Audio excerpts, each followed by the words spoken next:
México sin duda requiere una reforma energética, pero no la que el gobierno está llevando a cabo. Entonces, la que el gobierno está llevando a cabo no es una reforma, en realidad es vuelta a una política depredadora, vuelta a una política que va a agotar prematuramente los yacimientos de petróleo, que está simplemente buscando mayor producción en el tiempo más corto posible, sin que esto necesariamente signifique dar valor agregado al recurso, signifique industrializar, crear empleos, estimular desarrollos regionales. Tampoco significa esta reforma modificar la parte administrativa de Pemex, esto es darle autonomía de gestión, autonomía presupuestal, de modo que pueda operar como una verdadera empresa privada, una empresa productiva, que es lo que había venido planteando el PRD. Por eso estamos en contra de esta reforma, pero sin duda hace falta una reforma en todo el sector energético y principalmente en lo que hace al petrolero. Yo diría que la única expropiación válida es una expropiación por causas de utilidad pública. Es decir, no se vale expropiarle a un particular para pasarle con la fuerza del gobierno a otro particular. Creo que esto es totalmente inmoral, además de ilegal e indebido. Y ahora el gobierno lo que están planteando en las leyes secundarias, es una expropiación, una incautación que están tratando de esconder, llamándola ocupación temporal,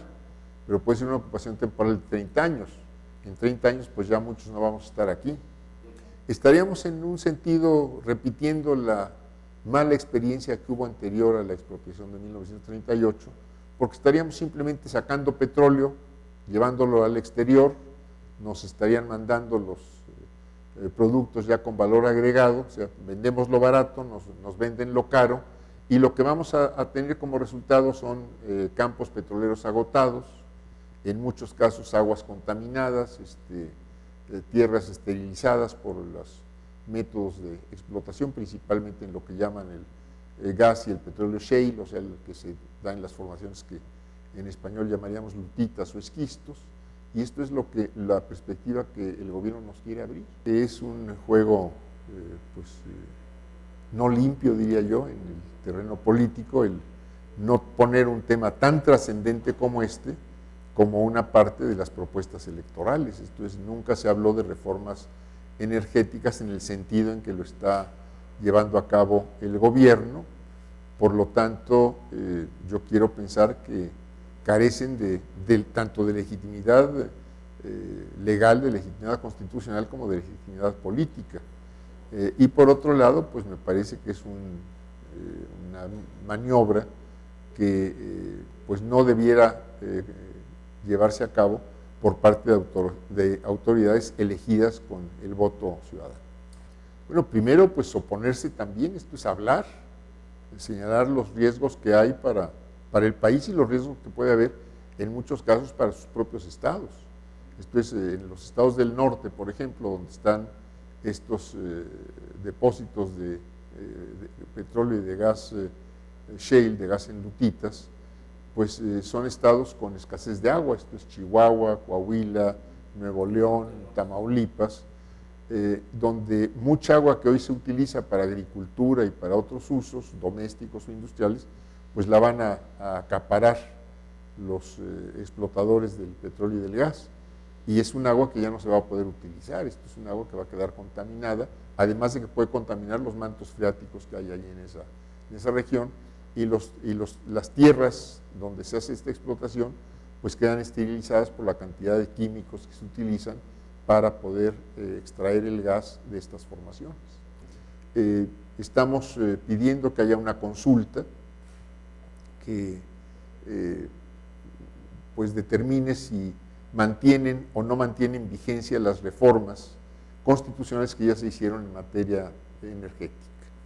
Creemos que una consulta podría llevar a revertir estas reformas, pero independientemente de que se revirtieran o no, creo que es muy importante que una medida de tal trascendencia, una medida que cambia de hecho la base de la economía del país, el eje de la economía del país, merece que los mexicanos opinemos sobre ella. Esto es, digamos, sí queremos que cambie como lo propone el gobierno o no queremos que cambie como lo está proponiendo el gobierno y queremos que las cosas se hagan de otro modo. El significado es, primero, el reclamar el poder ejercitar un derecho constitucional que se alcanzó, que se obtuvo a partir de 2012, que es el derecho que tenemos los mexicanos a ser consultados sobre cuestiones trascendentes para la vida del país, para la vida de la sociedad. La recolección de firmas termina el 15 de septiembre, de acuerdo con la ley, y a partir de ahí habría que llevar a cabo una campaña muy intensa para pedir el voto para justamente revertir la reforma constitucional. Logrado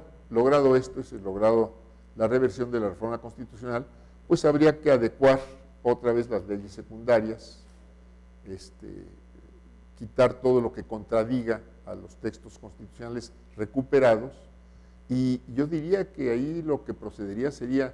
poner en práctica una política petrolera en particular y energética en general, pues distinta a la que están proponiendo. Esto es donde se diera, como decíamos antes, autonomía presupuestal a Pemex,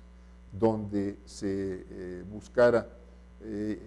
dar valor agregado al recurso, esto es industrializarlo en México, producir aquí los combustibles que hoy estamos importando en más de la mitad de lo que se consume, producir aquí los petroquímicos, recuperar la industria de los fertilizantes, y todo esto quiere decir empleos formales en el país, todo esto quiere decir más ingreso para la gente, todo esto quiere decir impulsar las economías regionales e impulsar también muchas ramas de la economía que están conectadas con la industria petrolera. No podemos perder de vista que tenemos 30 y tantos años, desde principios de los años 80, de retroceso. Simplemente este año nos dijeron que la economía crecería a un modesto 3,5%, pero pasado año y medio del inicio de la administración, ya vamos más cerca del 2 que del 3. Entonces ya en lo que va de este año ya perdimos más de un punto en Producto Interno en cuanto a la previsión de desarrollo, y de acuerdo a lo que dice el gobierno, en lo que va de esta administración, año y medio, ha habido un crecimiento en el número de pobres, 3,600,000 según INEGI, lo que quiere decir que estas políticas están produciendo 200,000 pobres por mes. Yo no estoy tan convencido de que la izquierda esté tan fracturada. Esto es, efectivamente hay muchos grupos, partidos políticos que se autocalifican como de izquierda o progresistas o democráticos, pero yo podría decirle, por ejemplo, en torno a la consulta popular, pues ahí hay una enorme convergencia, ahí ningún grupo está en contra.